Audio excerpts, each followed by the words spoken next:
conocimiento entre sujetos que lamentablemente no se, no se reconocían como parte de un colectivo, más allá de la enunciación, piensen en un niño de inicial o de primaria que pertenecen a una sala o a un grado o a un año de escuela secundaria. Pasa que en la secundaria, si no es en el primer año, los alumnos tienen una continuidad en términos grupales, pero si no, hay, digo, ahí se produce eh, una fuerte incertidumbre y además se desdibuja de una manera notable lo que es el hábitat en el cual nosotros nos movemos en el campo educativo. Realmente estar hablando con ustedes no es para mí, desde mi percepción, estar dando una clase en la universidad, cosa que hago hace más de 3 décadas. Sin embargo, no puedo evitar decir que es hoy que eso es una clase en la universidad. Qué curioso. Ahora, si nosotros adultos somos capaces por un lado, de registrar esta singularidad, pero por el otro lado, asombrarnos al mismo tiempo por esta situación compleja, eh, imagínense lo que es para un niño que está configurando el desarrollo de su pensamiento, de sus categorías y nociones temporales y espaciales, y en la configuración de una pertenencia a un grupo social escolar determinado. ¿No? Primer tema que yo planteaba como otra que retorcido, doblemente retorcido o triplemente retorcido. ¿Cómo, cómo se hace en un escenario que además no tuvimos ni siquiera tiempo de anticipar? Porque cuando en el mes de enero empezamos a tener las informaciones sobre la expansión de la epidemia en China, no sospechamos que nos iba a afectar de esta manera. Entonces, nos encontró sin previsión, nos encontró sin los recursos simbólicos y materiales ya puestos en funcionamiento y como parte de nuestro capital cultural, y nos obligó a hacer un planeamiento o al sistema educativo a establecer un nivel de planeamiento sin las mínimas condiciones básicas, estructurales, tradicionales con las que se cuenta para planear. Si tengo que planear una acción en el sistema educativo, pienso en escuelas, en directivos, en docentes, y la verdad que, ¿quiénes son los docentes? ¿Cuántos docentes están conectados a la escuela? ¿Cuántos directivos hay conectados a sus docentes? ¿Cuántos docentes están conectados a sus alumnos?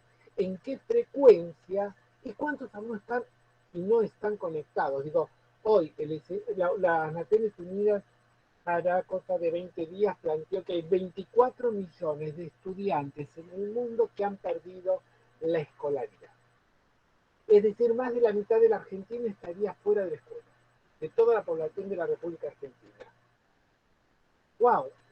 Es una cifra muy importante.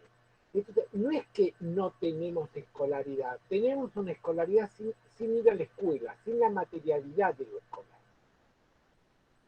Entonces, nosotros lo podemos ir sosteniendo en algunas maneras y para los alumnos y para los niños resulta, pero por un lado, una situación muy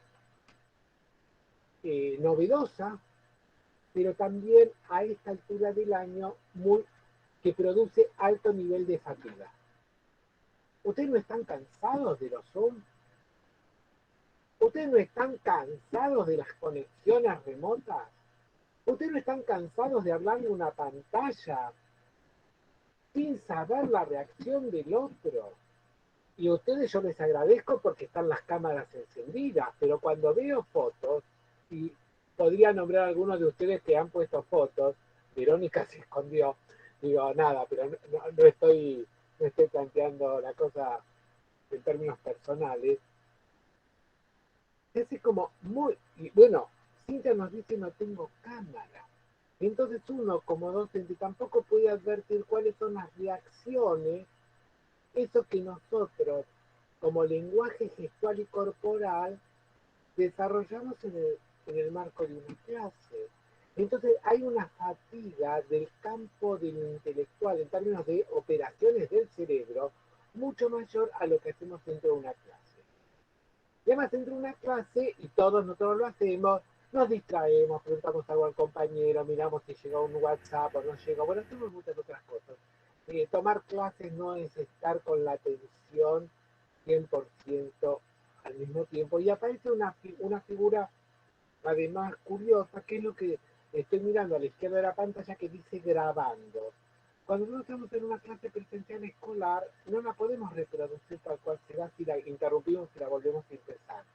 Las clases no se graban, suceden. Entonces también, como esto que los teóricos hablaban del hecho educativo con una situación que se da en un momento y que no se puede reproducir, en este momento la tecnología nos permite reproducir, en realidad lo que nos permite reproducir es el discurso, algunas, algunos gestos de pantalla y no mucho más que eso, y algunos intercambios que se llegaron.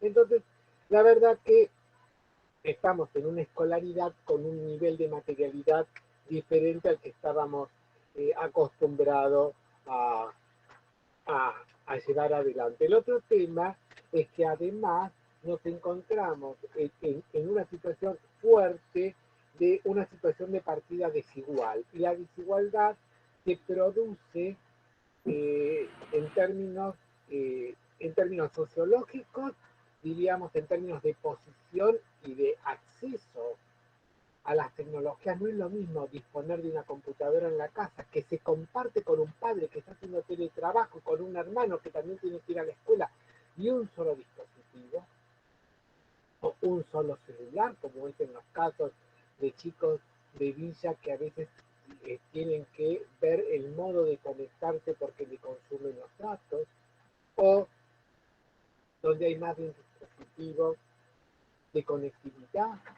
Entonces, hay, eh, hay una inequidad que no la produce el sistema educativo, pero que en la dinámica de producir escolaridad, esta inequidad se manifiesta con una fuerza muy grande en el modo en que excluye a unos e incluye a otros. Excluye e incluye de una manera muy singular, ¿no? Porque uno podríamos tener los dispositivos prendidos, pero las cámaras apagadas y estar haciendo otra cosa, digo. Pero hay un nivel de exclusión y de inclusión que va produciendo unas brechas por los orígenes sociales de los alumnos que se proyectan y se acentúan en el mundo escolar. Y esto, a ver, teóricos como Dubet lo analiza sobre lo que es la justicia, en un texto muy interesante sobre justicia social.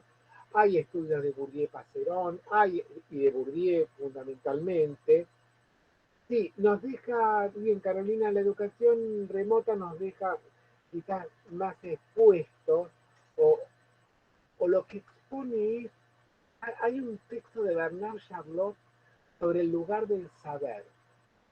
Entonces, una cosa es cuando los chicos están en la escuela y uno dice, bueno, pero este chico está físicamente en la escuela, pero no se vincula con el saber.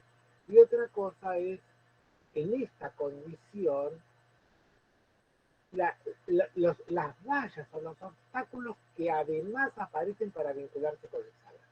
Y no es lo mismo recibir un cuadernillo, como estaba leyendo el otro día en la ciudad de Buenos Aires, que decía, y si no entendés la consigna, volver a leer. Si no tenés nadie que te ayude, bueno, y volver a leer. Como si por leer muchas veces lo mismo, voy a comprender la consigna de trabajo. Y entonces la escolaridad se ha transformado en muchos casos en la resolución de actividades. Cumplir con la escolaridad es cumplir con un conjunto de actividades diseñadas o por el docente o por el Estado, y si tenemos ese cumplimiento, podemos decir que hemos aprobado o aprendido o no aprendido. Y la verdad que el otro tema es que tenemos muy pocas evidencias de cuánto se aprende y cuánto se aprende en estos espacios limitados, porque parte de lo que tiene de ventaja la escuela y que no está, que desde mi perspectiva, jamás va a ser reemplazada por ningún sistema de inteligencia artificial, es que en la escuela y en el estar con otros, uno también aprende de los modos de enfrentar las situaciones problemáticas que la escuela plantea y en los modos de argumentar, en el modo del hacer que uno plantea en términos de cómo hizo lo que hizo y lo cuenta y lo comparte y de cómo escucha lo que comparten los otros y en ese espacio colectivo se configura una situación de aprendizaje absolutamente mucho más rica que en la soledad, como dice Medie, que un niño consumiendo pantallas no signifique que esté apropiándose y produciendo conocimiento.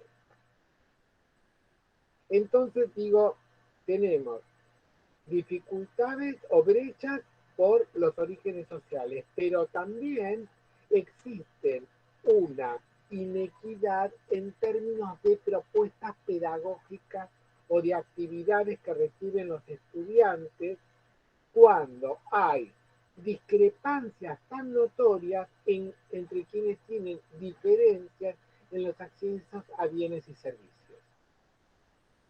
Digo, no, esto lo tenemos que poder considerar como otra vez estamos en un...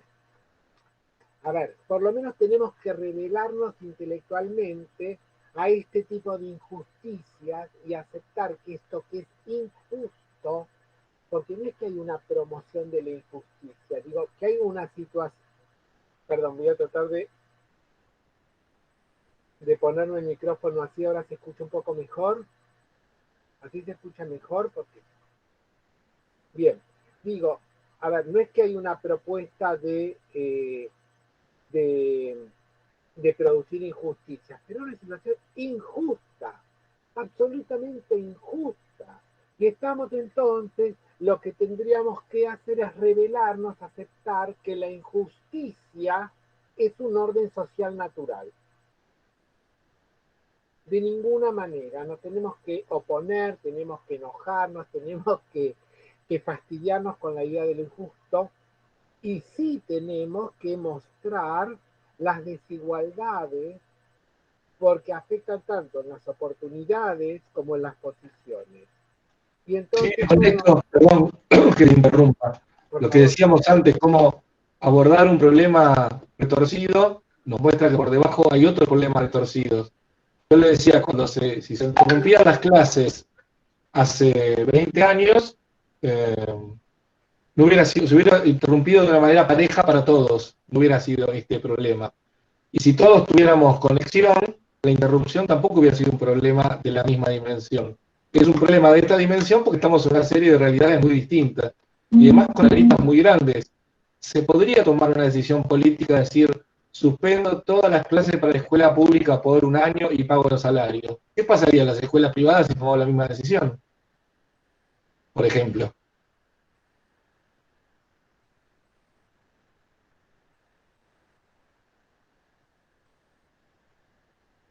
me gustó la respuesta de Gabriela. Uf, está muy bien.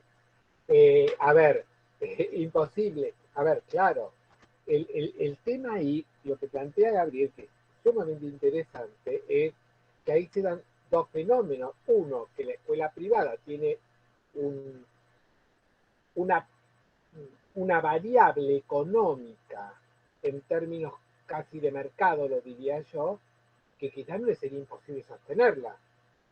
No podría sostener la escuela sin alumnos, sin matrícula, sin pago de cuotas, y nadie pagaría una cuota por no ir a la escuela. Entonces digo, y la verdad que el otro tema es que las escuelas privadas tampoco son idénticas unas a otras.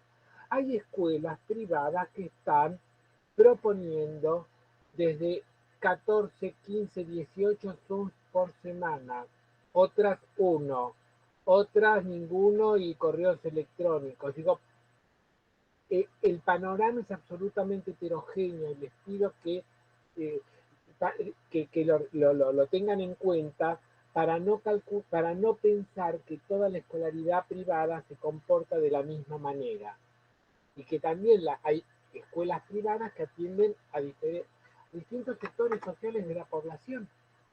También hay escuelas privadas que se encuentran, que atienden, algunas escuelas parroquiales que atienden a poblaciones vulnerables. Entonces, digo, eso me parece. La otra cosa que me gustaría compartir con ustedes, hablamos de los.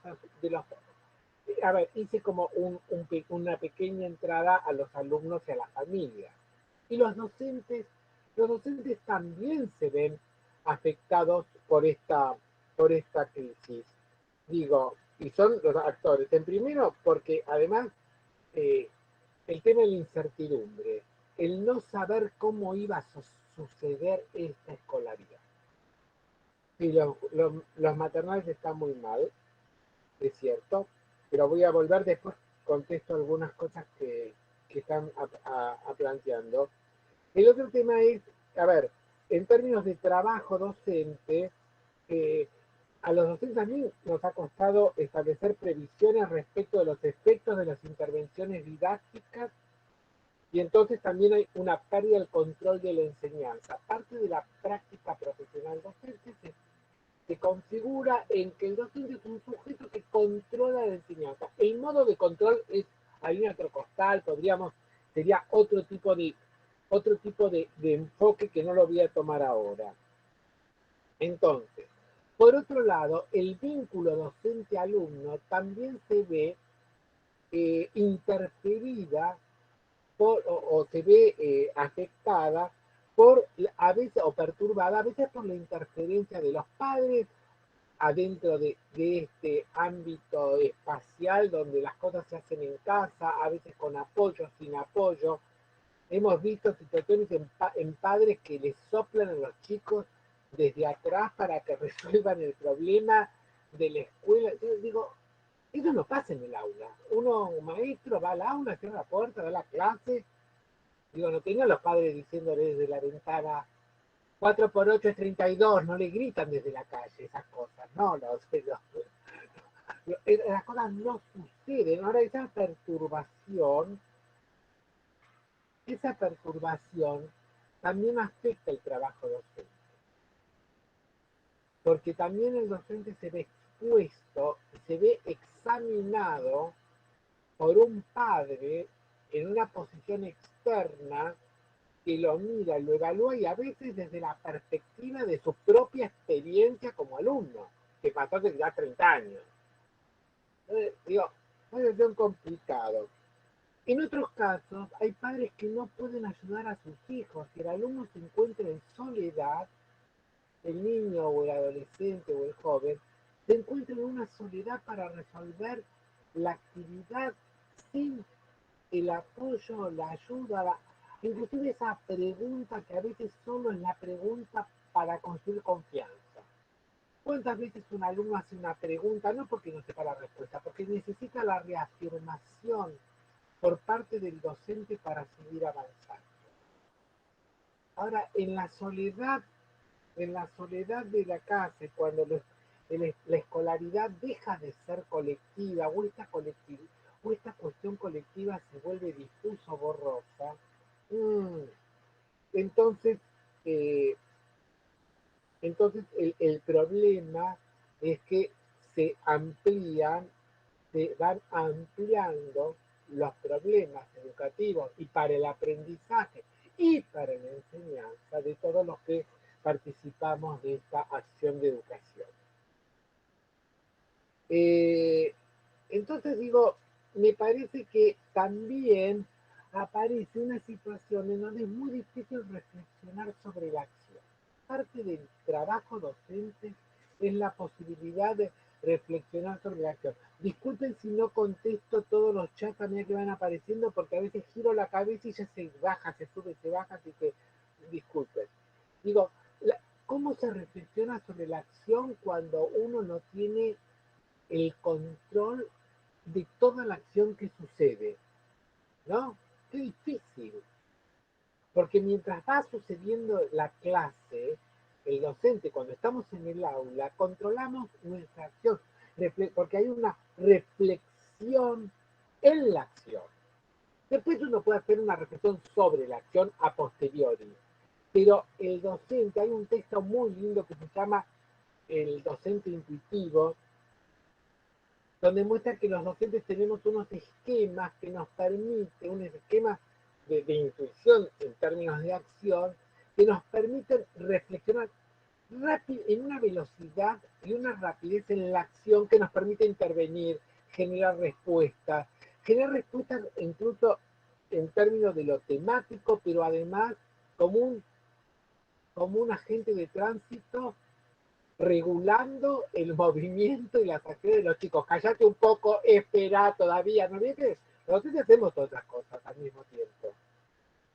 Y entonces ese control y esa reflexión sobre la acción, porque uno reflexiona y dice, tengo que hacer callar a este para que me escuchen y después le doy la palabra para poder retomar esto que es interesante que está planteando, en esta modalidad remota, no lo puedo resolver de la misma manera. Fíjense, no llego a estructurar el pensamiento, a leer lo que dicen en una plataforma que me sube y baja cartelitos en segundos. Entonces, bueno, entonces quiere decir que también, y además que a los docentes, también sus condiciones económicas influyen, y las cuestiones políticas que atravesamos y sociales influyen en nuestra vida cotidiana como docentes, y entonces también puede distorsionar la percepción que tenemos sobre nuestros alumnos y decir, los conozco y entiendo y sé porque tengo mucho más restringido el campo del conocimiento sobre los alumnos, y entonces, a ver, empieza a haber otro tipo de problemas y también le puede ocurrir que el docente también tenga restricciones respecto de acceso, computadora, celular, tablet, y también hay docentes que no tienen computadora o que tienen una computadora en la casa y la pregunta es, ¿quién la usa? El docente, los hijos, el marido o la mujer que trabaja en teletrabajo. ¿Cómo se resuelve? ¿Cómo se resuelve de manera justa? No existe manera justa. Seguramente en esta distribución de recursos alguien pierde y alguien gana.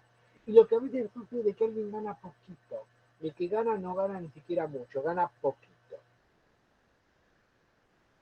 El otro tema, yo digo, no sé si, a ver, Gabriel, no sé si vamos si vamos bien Sí, yo te quería preguntar en particular por la evaluación y la evaluación formativa. Bien, ok. Eh, Puedo decir una sola cosa más de los docentes y después entre evaluación. En relación que los docentes nos estamos convirtiendo casi en docentes pantallas. Y, y a mí me gustaría visitar el diccionario para decir que la pantalla es una superficie que sirve de protección, separación, barrera o abrigo. Eso es interesante en términos que los docentes podemos abrigar, proteger y separar de un mundo pandémico a nuestros alumnos para que continúen la escolaridad. La otra concepción es una superficie, la otra definición es superficie sobre la que se proyectan imágenes. Entonces digo, esto de la imagen nos remite a una virtualidad, eh, representan la escolaridad, son depositarios como imagen de expectativas de familia, los docentes. Y bueno, y entonces nos pone en un lugar complejo para poder ejercer nuestra tarea. Y respecto de la evaluación, ustedes han visto que las normas nacionales y jurisdiccionales están planteando la valoración pedagógica como forma de evaluación. Como si la evaluación no haya sido siempre una valoración. Quiero decir esto, siempre la evaluación es un proceso de valoración. Ahora, el problema, o no el problema, diría que el desafío es que la evaluación, no podemos aceptar que que la evaluación sirva para clasificar en buenos y malos alumnos. La evaluación tiene que servirnos como una evaluación, un proceso de producción de información que nos permite establecer juicios de valor para poder tomar decisiones orientadas hacia la mejora. Esta es la definición de Tembrin de 1991 y que es una definición muy muy potente porque ubica en una serie de componentes que vale la pena rescatar. El primer tema, que cuando uno evalúa, produce información. Y la información no se produce con la nariz por olfato, yo me doy cuenta. La evaluación se produce porque se recoge evidencias de, de niveles de logro de aprendizaje de los alumnos. Es decir, de lo que hacen los alumnos, tengo las evidencias y con esas evidencias construyo un criterio que me permite decir, este chico tiene un logro incipiente, tiene un logro suficiente, tiene un alto logro, supera la expectativa que tengo respecto del logro y entonces tengo evidencia y en función de eso tomo, y en eso tiene que ver la evaluación formativa, tomo dos tipos de decisiones. Unas decisiones vinculadas con la enseñanza respecto, me reviso como docente en términos de qué estrategias de enseñanza son las más fértiles y potentes, pero también me permite tomar decisiones respecto de los Ya sé que se está grabando la reunión porque eso es un desastre. ¿Escuchás muy mal, Fabiana? Entonces, decía que se toman también decisiones respecto de los aprendizajes de los alumnos, construimos evidencia respecto de estos procesos de aprendizaje que nos permiten intervenir adecuadamente en virtud de las necesidades de los alumnos. Y entonces, en este sentido, la evaluación es formativa. La evaluación abandona el significado frecuente de cierre, clausura o calificación para recuperar un sentido formativo que vale la pena de ser tomado como parte del proceso de enseñanza y aprendizaje. Sí, ahí lo que estaría volviéndose evidente es que el sentido formativo, que teóricamente puede parecer como el más importante, está invisible en las prácticas normales. Exactamente, porque el significado más frecuente, yo miro que hay más de 100 personas, si no le hubiera preguntado, el significado más frecuente a la, evaluación, a la palabra evaluación es calificación, clausura, cierre, inclusive en la propia formación, la unidad de evaluación está siempre al final del programa, ¿no? Y a veces por distintas razones ni siquiera se aprenden, ni siquiera se enseñan. En segundo lugar, digo, aparece también una función punitiva. La puedo utilizar como medio de sanción.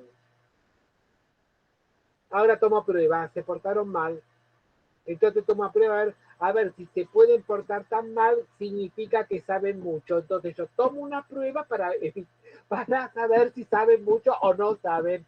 Esto es una función de sanción altamente.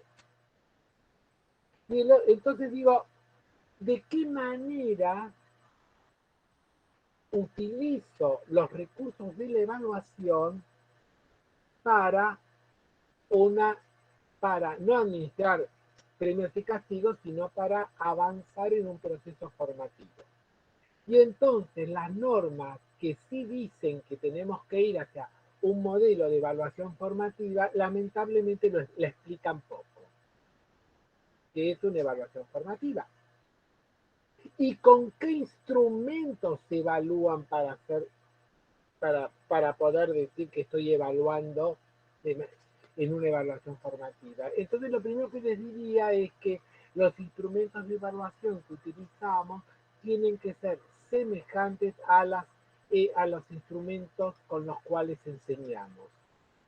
No puedo enseñar de una manera y evaluar de otra, porque si no, lo que ocurre es que los alumnos se encuentren desorientados respecto de qué les piden las consignas y que el tiempo lo utilicen más para descubrir qué le están preguntando o las formas que a resolver el problema que plantea y a poner en juego todos los saberes disponibles. Entonces, un criterio es ese, que cosa que es lo que ocurre muchas veces en algunas evaluaciones estandarizadas. Las formas que aparecen en las evaluaciones a gran escala, los ítems de evaluación, no son las formas habituales con las cuales los alumnos se enfrentan en sus procesos de aprendizaje cotidianamente. Entonces se desconciertan frente al modelo de la prueba, no siempre porque desconocen lo que la prueba les pide. Digo, tomemos esto. No sé qué más, digo, yo puedo seguir hablando, tal vez sabés que tengo... Yo te quería preguntar, sí. dos cosas relacionadas. Una era, pensando que esta crisis va a tener una solución y que la solución va a tener que intentar abordar cosas que fue provocando, si vos podías imaginarte una perspectiva en el corto, bueno, no sé si en el corto, pero en el mediano plazo, de cómo se sale de esto. Y la otra cosa, si te parece también que deja algún aprendizaje para los sistemas educativos haber pasado por esto. Voy a empezar por la segunda. Uh-huh. El primer aprendizaje que nos dejó esta pandemia es darnos cuenta que los chicos que no todos los chicos son iguales, que están muchos chicos en condición de desigualdad y que dentro de esos chicos hay muchos vulnerables que si no los filiamos en la idea de reconstruimos la idea de que son alumnos, porque la filiación nos construye una subjetividad que nos vincula con el Estado, la sociedad y el mundo. Entonces uno dice, ¿quién soy? Soy alumno. Si estoy fuera de la escuela y soy un niño y me preguntan quién soy, tal vez puedo hablar de mi nombre, pero no encuentro el elemento de filiación al mundo social, de un mundo social donde los mecanismos de inclusión y exclusión aparecen de manera notoria. Entonces, lo que podemos aprender es a no dar por supuesto que solo por ir a la escuela todos los chicos están en condiciones de igualdad. Primera cosa que se me ocurre. ¿Cómo se sale? Miren, ¿saben qué? Se sale para adelante. Nunca se sale para atrás. Uno no puede salir con una melancolía por el pasado, porque al pasado no se retorna. Uno va hacia el futuro, y el futuro, ¿cómo se sale? Vamos a reconocernos y vamos a tener que salir poniendo para mí, a recuperar los espacios de interacción, de una interacción más presencial, pero también de uso de algunos recursos que les empezamos a encontrar las nuevas formas de uso que antes quizás para muchos chicos, particularmente los sectores medios, servían para jugar, un teléfono, una tablet, una compu.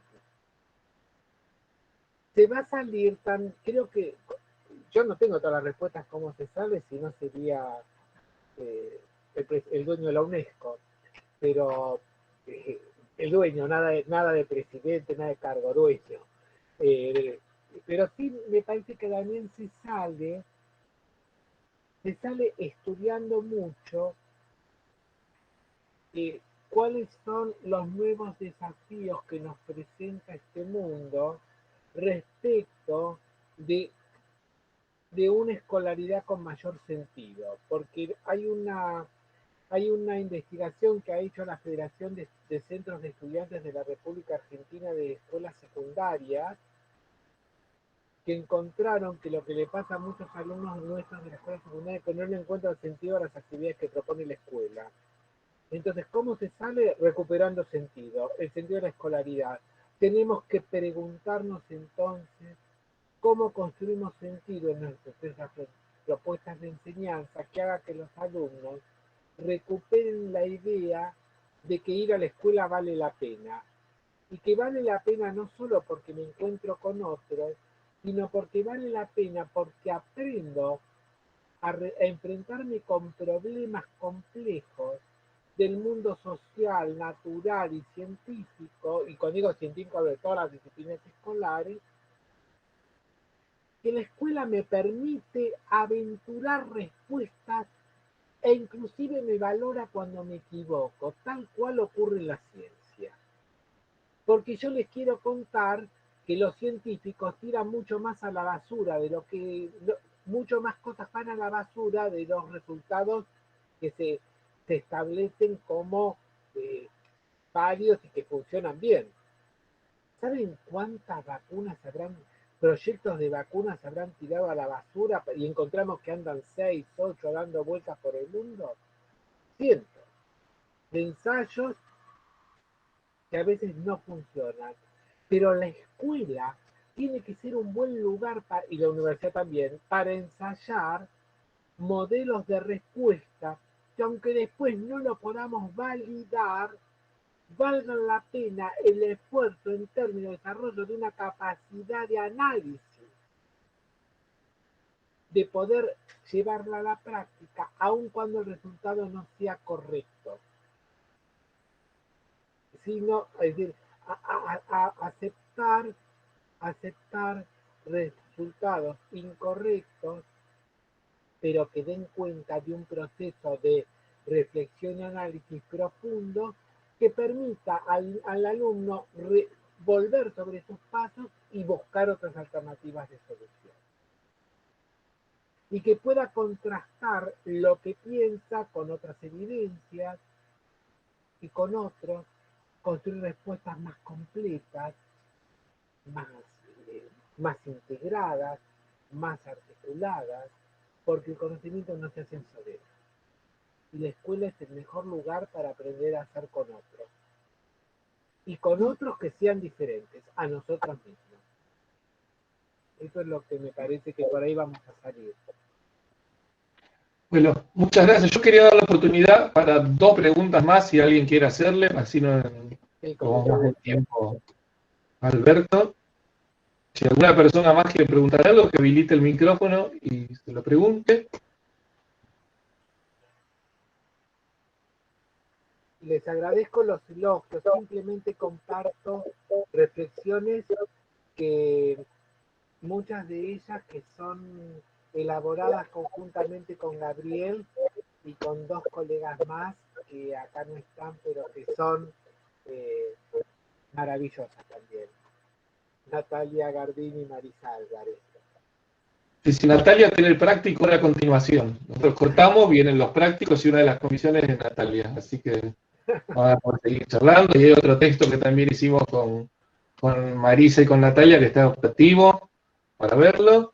Y bueno, agradecerte nuevamente, Alberto, porque fue una cosa que nos sirvió mucho para hacernos pensar y un placer escuchar y tenerte en la clase. Y a los demás, entonces, si no hay más preguntas, cada una, ya sabe, a las 20 tiene su práctico para volver a conectarse. Bueno, le agradecemos mucho, Alberto. No, agradezco yo y han sido la generosidad, Gabriel, tuya como siempre de invitarme y de poder compartir lo que uno piensa. Gracias a ustedes por tenerme la paciencia de haberme escuchado en estas formas remotas y a través de pantalla.